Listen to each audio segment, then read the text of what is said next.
أشهد أن لا إله إلا الله نحمده ونصلي على رسوله الكريم أما بعد أعوذ بالله من الشيطان الرجيم بسم الله الرحمن الرحيم يا أيها الذين آمنوا لا تتخذوا الكافرين أولياء من دون المؤمنين أتريدون أن تجعلوا لله عليكم سلطانا مبينا إن المنافقين في الدرك الأسفل من النار ولن تجد لهم نصيرا إلا الذين تابوا وأصلحوا واعتصموا بالله وأخلصوا دينهم لله فأولئك مع المؤمنين وسوف يؤتي الله المؤمنين أجرا عظيما ما يفعل الله بعذابكم إن شكرتم وآمنتم وكان الله شاكرا عليما صدق اللہ العظیم۔ سورہ نساء کی آیت نمبر 144 سے 147 تک آپ کے سامنے تلاوت کی گئی۔ یا ایھا الذین آمنوا، اے ایمان والو، لا تتخذوا الکافرین اولیاء من دون المؤمنین، تم ایمان والوں کو چھوڑ کر کافروں کو دوست مت بناؤ۔ اتریدون ان تجعلوا للہ علیکم سلطانا مبینا، کیا تم یہ چاہتے ہو کہ اپنے اوپر اللہ کی صریح حجت قائم کر دو۔ ان المنافقین فی الدرک الاسفل من النار، بے شک منافق دوزخ کے سب سے نیچے طبقے میں ہوں گے۔ ولن تجد لهم نصیرا، اور ہرگز ان کے لیے کوئی مددگار نہ ہوگا۔ الا الذین تابوا، مگر جن لوگوں نے اپنے نفاق سے توبہ کر دی، واصلحوا، اور اپنی اصلاح کر دی، واعتصموا باللہ، اور اللہ پر مضبوط بھروسہ رکھا، واخلصوا دینہم للہ، اور اپنا دین کو خالص کر دیا اللہ کے لیے، فاولئک مع المؤمنین، یہ لوگ مومنوں کے ساتھ ہوں گے۔ وسوف یؤتی اللہ المؤمنین اجرا عظیما، ان قریب اللہ مومنوں کو اجر عظیم عطا فرمائے گا۔ ما یفعل اللہ بعذابکم ان شکرتم وآمنتم، اللہ تم کو عذاب دے کر کیا کرے گا اگر تم شکر گزار بنو اور ایمان لاؤ، اور اللہ قدردان ہے، جاننے والا ہے۔ اس آیت میں حکم دیا گیا مسلمانوں کو تنبیہ کرتے ہوئے اللہ رب العزت نے ارشاد فرمایا کہ اے ایمان والو، لا تتخذوا الکافرین اولیاء من دون المؤمنین، مومنوں کو چھوڑ کر کافروں کو دوست نہ بناؤ۔ کافر منافق ہوں یا دوسرے کا عام کافر ہوں، ان کو دوست بنانا اور اہل ایمان کو چھوڑ دینا منافقوں کا طریقہ ہے، تم اسے اختیار نہ کرو۔ اور پھر آگے فرمایا کہ اتریدون ان تجعلوا للہ علیکم سلطان مبینہ، کیا تم یہ چاہتے ہو کہ تم اپنے اوپر اللہ تعالیٰ کی حجت صریح قائم کر دو، یعنی اللہ تعالیٰ نے جس چیز سے منع فرمایا ہے اسی چیز کو اختیار کر کے اپنے آپ کو مجرم بناؤ اور مستحق عذاب بنانے کے لیے اپنے عمل سے اپنے اوپر کیوں حجت قائم کرتے ہو۔ اس کے بعد فرمایا کہ منافقین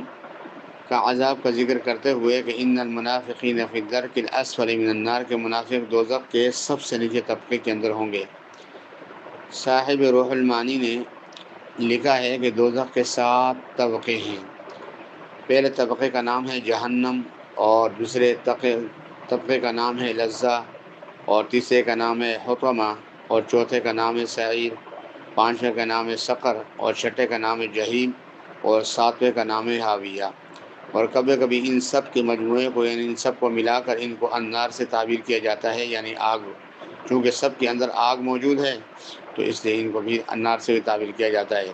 ان طبقات کو درجات اس لیے کہا جاتا ہے کہ یہ مدارکہ ہیں، یعنی ایک دوسرے کے نیچے ہیں۔ درک اور درج میں یہ فرق ہے کہ اوپر سے اگر آپ نیچے کی طرف آئیں گے تو ہر طبقہ درک سے موسوم ہوگا، اور نیچے سے اوپر کو جائیں گے تو ہر طبقہ کو درج سے تعبیر کرتے ہیں۔ اس کے بعد صاحب روح المعانی نے لکھا ہے کہ منافق کو بنسبت دوسرے کافروں کے سخت ترین عذاب دیا جائے گا، اس لیے کہ انہوں نے کفر کے ساتھ مزید اس بات کو اختیار کیا کہ اسلام کا مذاق بھی اڑایا اور مسلمانوں کا مذاق اڑایا اور اہل اسلام کو دھوکہ دیا۔ پھر فرمایا کہ اے مخاطب، منافقوں کے لیے تو کوئی مددگار نہ پائے گا جو انہیں عذاب سے نکال دے یا ان کا عذاب ہلکا کر دے۔ پھر فرمایا کہ الا الذین تابوا، کہ وہ لوگ اس سے مستثنا ہے جنہوں نے نفاق سے توبہ کر لی، یعنی منافقت سے توبہ کر لی، وَأَصْلَحُوا اور اپنی نیتوں کو درست کر دیا، وہ اور نفاق کی حالت میں جو بگاڑ کیا تھا اس کو درست کر دیا، وَاعْتَصَمُوا بِاللَّهِ اور اللہ پر مضبوط بھروسہ